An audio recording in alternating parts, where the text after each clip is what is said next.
my studio, putting the music on, and just being in my own little world, training intensely. And there's that feeling of accomplishment. That's the biggest way. It's an accomplishment which it's like, wow, I'm dead, I'm tired, it's painful, but I did it. And it's very motivating. And then also it's motivating to other people around, because it's like, you know, most of my clientele is now getting younger than me. And they're looking at somebody that's in their 50s that can run around and do stuff. And I will take my grandkids and I'll say, okay, let's go race around the track. And if I can beat you, I'm going to give you a shirt that my grandma beat you in a race. So it's a great feeling to have, to be powerful, to be not vulnerable, and age accordingly, and just be strong as a female, especially. Yeah, I gotta give you that, because you know what, the everyday standard of what people think what especially a woman should be. You should be soft and humble and feminine, yada yada yada. Men, we're supposed to be, as I like this. My belief is like the purpose of men's life is to battle. It's a battle, breed, die, build. That's about it. And then because you have to evolve with it.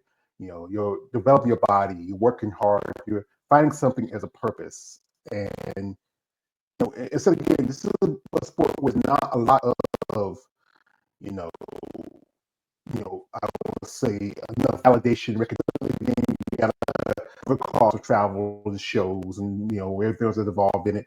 While the guys on the men's end that wear, you know, you really have to love this, because the top level of the sport, like the rest are just most just because they just enjoy competing. Yes. And there is a lot of people that just do it to compete instead of becoming a lifestyle. Um, but as a female, I always believed you can be very feminine with a very muscular physique. It's the way you walk, it's the way you present yourself. Because, sometimes I see female bodybuilders and they're just trying to, over exaggerate and walk. And it's like, I love putting my heels on. I love putting my dresses on, and I love being 100% woman. But there's a lot of women with more muscle, and I love the empowerment of it. I love, seeing young girls and looking at me and going, like, and then their eyes, are bright, and it's like, wow, mommy, she's a strong female, and it's like, yeah, you can grow up and you can be a strong female, and not just look wise, everything. And that's why I love Mm-hmm. presenting this as well, because it's not something that you need to prove or you have to talk to people. You show it with your physique. And Yeah, men that's very good. appreciate it. I'm Like gonna pull a pic. it's come around. It's come around. Back in the 80s Yeah. with muscle, ooh yeah, no. I used to get a lot of negative comments, especially more in Canada. In the US, it was a little bit more like, wow, you look great, this and that. But in Canada, it was the men were like, you're trying to be a guy. But nowadays, it's they start respecting it because now they're seeing it in different ways, and it's more streamlined. Mm-hmm. Yeah.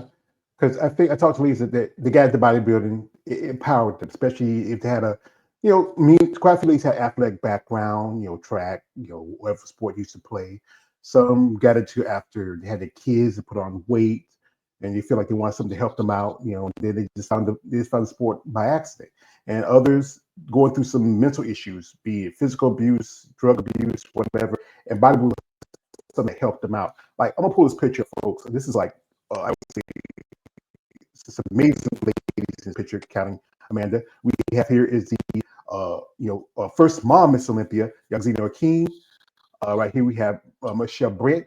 Uh, we have here also Angela Rayburn, and down here we have Yep. Isabel Terrell. I actually saw Isabel back in 2022 when she competed in her last competition. That was Savannah Pro, and just amazing circle of women there. When I think it was that Chicago, or was that Tampa? I'm trying to remember which it was that.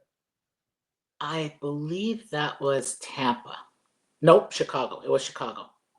Yeah, yeah. And Xavier King, being the woman to beat Iris Kyle back in 2004, she has the honor to beat the 10-time champ. But those are amazing ladies. I remember back in the day.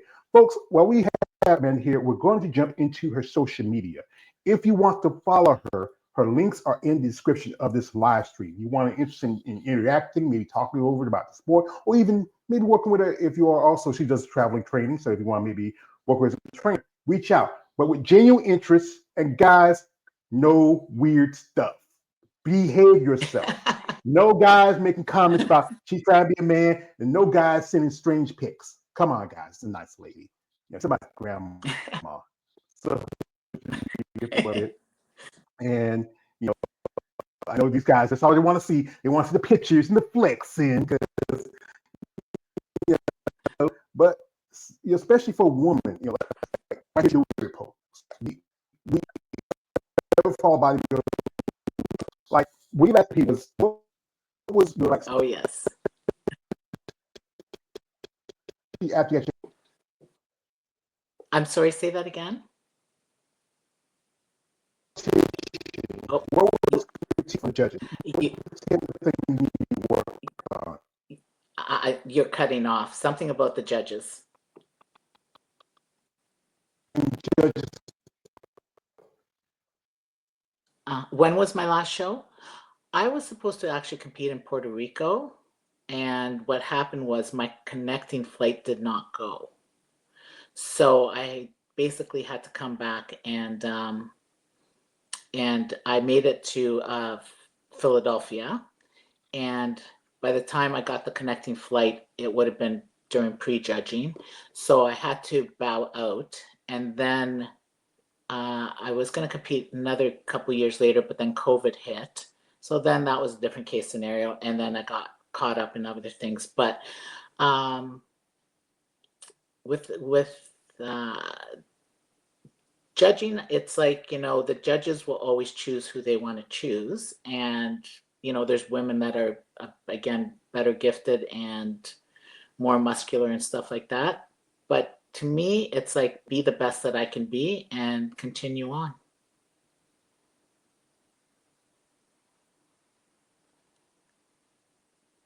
Well, I mean, they have more. Sorry, George, you're cutting in and out again. Give me a second. I should be cutting back in. It's something like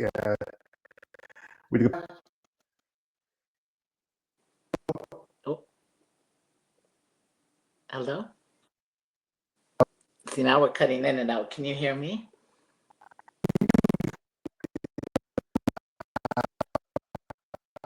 Apologize. Just like I said, like this again. When you after your last competition, I'm saying you missed the opportunity to do Puerto Rico Pro.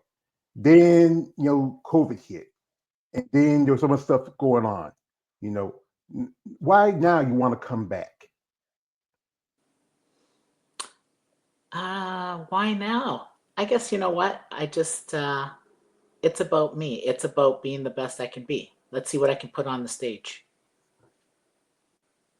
That's respectable. And it's a good challenge. I like challenges. Yeah, I put some size back on. And, I've got till June, and we'll see. Just come in as hard as I can and see where the cards lay. But I have to beat me. All right. Because really, from my learning, it's not about who's on stage here up against. It's you versus you. You're your own opponent. Yeah, you look at that person in the mirror, and you have to work on everything. Like, what's the thing you feel like you need to work on the most? Because I know from your video, you said that your legs look great, but what's the thing you have to really work on? Actually, I had to rebuild a bit of my quads because I got a bit of an injury. I tore my abs a few years ago, or last year. So just bringing them a bit better. triceps a little bit more. Back is always great, not a big deal. And that's about it. So just rebuilding my quads a bit more, and taking it from there. Um, Other than that, just get as hard as I can and get on that stage and come up with a different routine, something nobody has seen before. Yeah. Who you working with your posing this time? Who you working with a posing coach? Do I work with anybody with my posing? Yeah. No, no. I've created routines for other people, but I've always just done my own posing. I love the music. I love the dramatics and the ups and downs. And I love dramatical posing. Again, I kind of go back to the basics. It's not about, it's about, um, the big bangs, some good solid posing, um, not really wiggling your butt or anything like that. Just some good hardcore posing In your and make mind, it. who was a pretty good poser? Yeah. In your mind, who was a pretty good poser back in the day, in your opinion? Oh, I would say there was some really good, like Bob Paris. I'm Yeah, going Bob. oldie Yeah. goldies here. Yeah, because Bob, he worked with Juliet Bergman, Laura Creval, and Mixed Pairs, back in the day. Yeah. Um, you know, anyone else? Um, you know what? It's funny because me and my brother used to guest pose together back in the day. And my brother did Nimrod King's posing routine. I don't know if you ever remember Nimrod King. Yeah, yeah. And we both, we've created a lot of stuff to different kinds of music. So we had our own little ways of doing things. Like we guest posed in Canada a couple times too, and we recreated like Phantom of the Opera or Samson and Delilah's story or things like that. So when it came to posing, I would almost look at dancers that I would see what they liked, like different kinds of dancing moves, and then create my own with bodybuilding compulsories. I know that's pretty good. You do it yourself. That's I got to commend you on that because most people work with a posing coach. They maybe work on the nicks and things they have to fix. Some people say that's their problem is their posing. They can come in great condition, but then the posing is something that is off. Like one person, I think you might remember, somebody mentioned to me is Diane Dennis. She was a pretty good poser. She had good skill. Yes, yes, she was. Yeah. Another lady, Yolanda Hughes. She's pretty good. A lady who I follow back in the day, Sheila Bleck. One Yeah, lady who I know, I say she's a friend of mine, Janine Mikowski. She's a pretty good poser. I mean, and yes. it's just you have to like. That's why some ladies say like I talk to ladies who do like figure and say like you know what they got tired of high heels, they wanted to pose, so they kicked them off. That's why they jumped to physique or women's bodybuilding.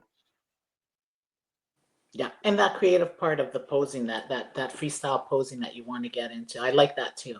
Like that's my thing. And honestly, I enjoy the journey more than I enjoy the stage. I enjoy getting into that condition, getting harder, waking up, looking leaner, the discipline behind it, the grueling workouts. So it's kind of you almost enjoy the journey more than you do being on stage is a little nerve wracking. And once you're out there, you pose your heart off.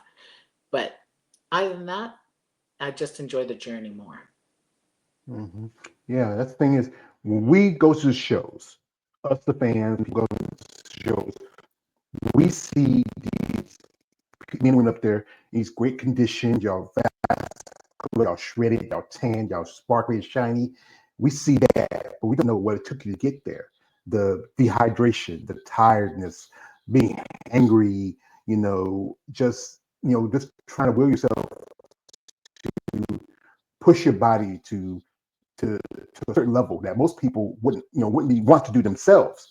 And that's what we see. Like us guys who are, as I say, my crime is I'm a muscle person again.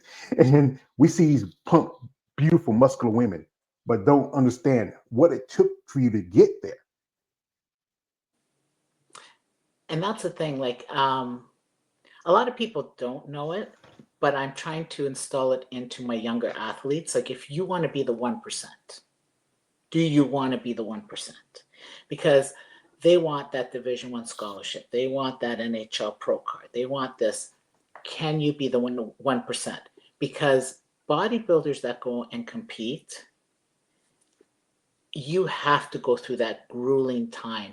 The one thing I will say that age has its advantages of over competing when I was younger to competing when I'm older is the patient level. Like, you're more patient. You say, yes, I expect the hunger, and you go with it. So you don't get as angry because you're hungry. You don't get angry because you feel like you're missing out on anything.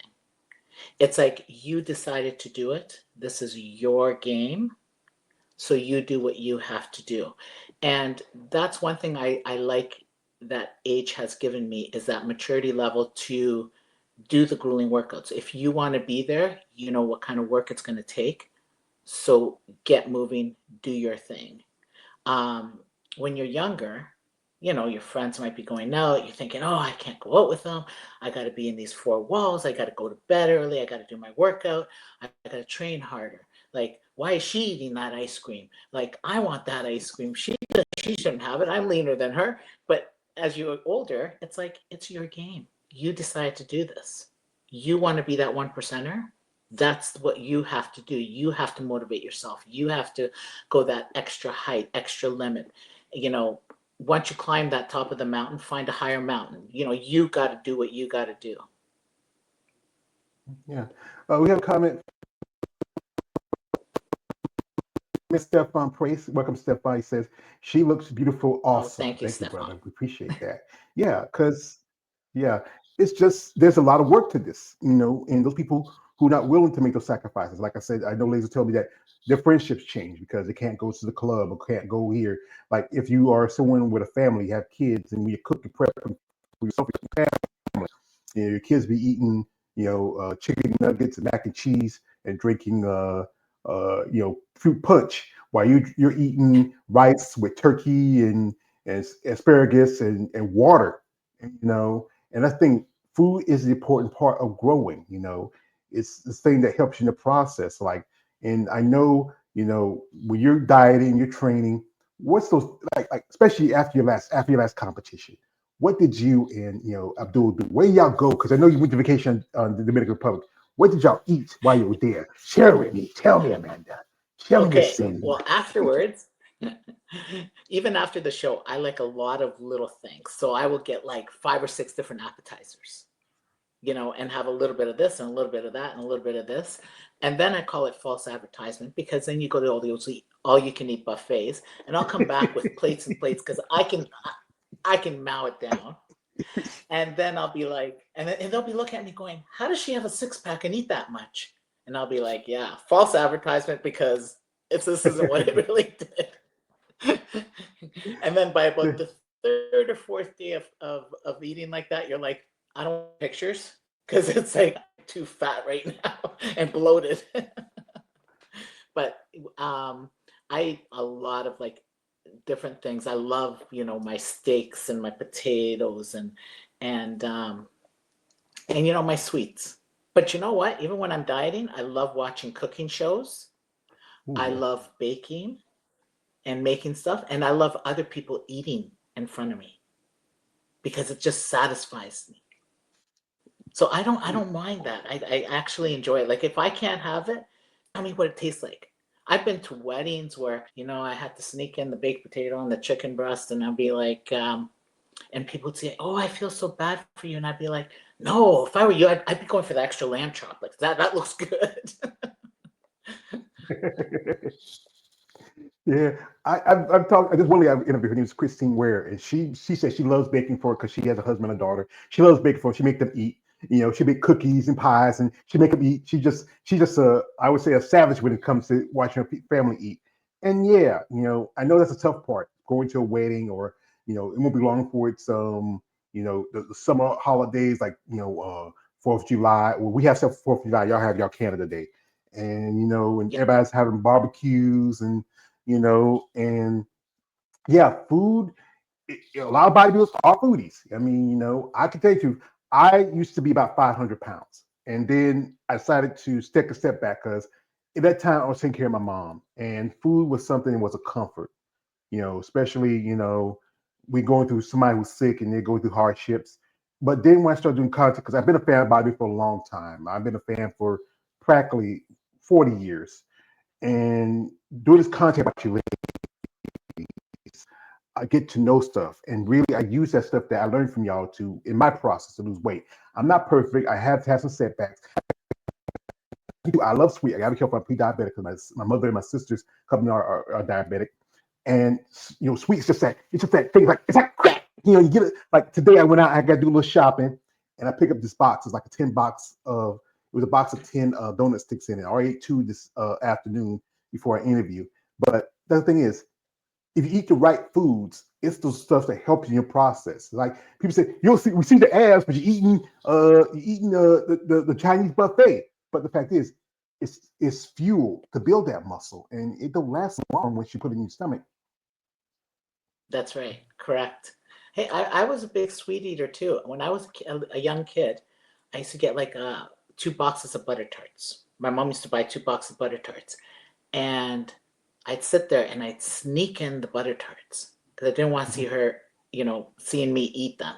And I would eat like the whole top row. There was 10 in each box, and I'd be like, "Uh-oh, she'll know it's me." So then I sneak the rest of the box. I'd eat it. I'd hide the box outside somewhere in the garbage. And then she'd be like, "Oh, I thought I bought 2 boxes of butter tarts." I'm like, "No, mom, you only bought one." Poor lady thought she was going crazy because I would always eat those boxes of butter tarts. Oh, yeah. And Yeah. and it's funny because even my husband says, "I don't know where you put it because I can eat a lot of food." Now I stay cleaner as you get older. You're not completely going nuts on all the stuff. But hey, listen, I can take a Nutella jar with a spoon, eat that. I'm a cookie monster. I love my sweets too, but now I just go, okay, I'll have it one day a week, not every day. Well, that's the thing. Yeah, it's about you know how much you eat. It's about also you know having self control, especially when it comes to food. You know, I know some ladies who have issues with food, like you know being bulimic, anorexic, but they know they need the food as a process, and you should enjoy it. If not, you know, like have a cheat meal, refeed, because you know you cannot you just cannot simply deny your body the joy of a taste of a good you know piece of meat or a good something sweet. I mean, you know, we talk too much about food, but hey, I love food. But it's part Me of the too. process, the right foods you eat, you know. So now you're planning on, you know, try to compete one more time, hit the show, hit the stage, maybe try to qualify for the Olympia. What's the plan? What things that you need to work on the most so you can come in your best shape? Um, just right now, I have to learn to rest a little more. So I pump hard. The problem is I'm a busy trainer. I tend to work 7 days a week. I'm on my feet probably 8 to 10 hours a day easy. So I have to really like push myself to slow down, get the rest on top of, train intense, that kind of thing. Um, Secondly, just you know what? Stay focused and just work it hard. Like you have that hour of training with the weights, put full force into that hour. And then the rest, you can do your business, you can do whatever you've got to do.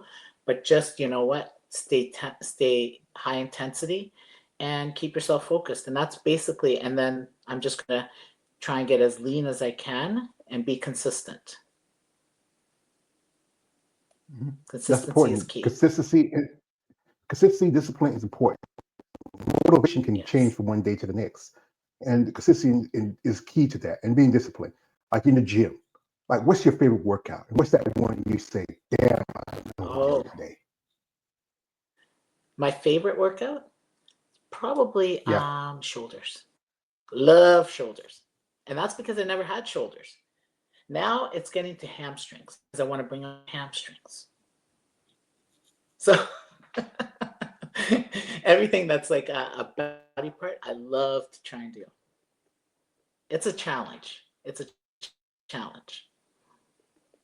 Yeah, because you want to be the complete athlete. You want to improve on your strengths and work on your weaknesses. Bring in great conditioning, like you said, Yeah. like this. The sport has evolved in the last few years. If you look at now, how you look at the women in the figure division where they look like physique competitors. You look at the women in physique competitors, they look like women's bodybuilder. You know, it's just and during the interview, you were talking to the lady that they used the blueprint for the upcoming fit model division. That's supposed to be a very, for everybody more inclusive division. You know, but when I talk with people, it says this is bodybuilding. It's not for everybody. No, Mm. no. And it's not for everybody, and that's the great part about it. There was a guy that said it. He said, not everybody can compete, and that's fine. But you have to learn how to push yourself to a different limit. And I love that. I love pushing myself to a different point. You have to be a little crazy to be an elite. And I like having that little crazy. And not everybody has it, and that's great. Build your body, leave it for day to day. Talk about crazy. Everybody's a little crazy. It's the other guy. I'm plenty of crazy. I'm just a dog chasing cars. I don't know what to do when I get one. So. But yeah, you have to have the passion. You have to be determined, disciplined, and yes, you have to be nuts to get up in early in the morning, to train, to work out, to do cardio, to follow a strict diet, to miss out the things like I know sometimes you and your husband like to go out every now and then. You can't always go out every now and then because you have to rest. You get your job, you get your career, you get your work. There's so much to the sport. And when I talk to you ladies and I do interviews with you, like someone like yourself who's been in the game for a long time, and Yeah. I really get some knowledge. And I think that's one thing people need to sit back and learn about what it is. Not just the fact is that you're also a wife, step grandma, you know, a businesswoman. You have a passion and you still want to compete. Because I mean, some of these who stepped away, they moved on with their lives, but then every now and then you get people like yourself who say, you know what, it's like that, like Rocky Balboa. You want to get in that ring one more time. It's not about how hard you can hit, it's how hard you can take the hits and keep moving forward. On. Yep. Yep. When you go down, you come back up. It's how many times you get up. And it is so true. And I love that because it's it's it's a good motivator for everybody to see that. Everybody around me, for the grandkids, right down to, you know, the people I work with and fans and stuff like that. It's like you're never too old and you can do anything you put your mind to if you really want it. hmm You got to really want it because it's not that easy. So one thing I ask you ladies, like especially as you know the cost of training, you have any sponsors or everything's on your shoulders? Everything's on my shoulders. I don't have sponsors, but that's okay. I'm self-sufficient hmm and Well, it'd work be good. hard. Well, it'd be good if people with helps you ladies out with sponsorship. Because sponsorship is good. It helps the cost of everything else. And then you can focus on your training and your everything else that's involved in it. So when it comes to cost your suits, your travel expenses. But just think about it, man. You gotta be careful. There's guys out there that says, "Hey, Amanda, yeah, you're puffed up a little shorty. I know. I don't. No, no, no, no, no, no. We don't do that, guys. We don't do that here. No, this is somebody's grandma, wife. This is a respectful lady.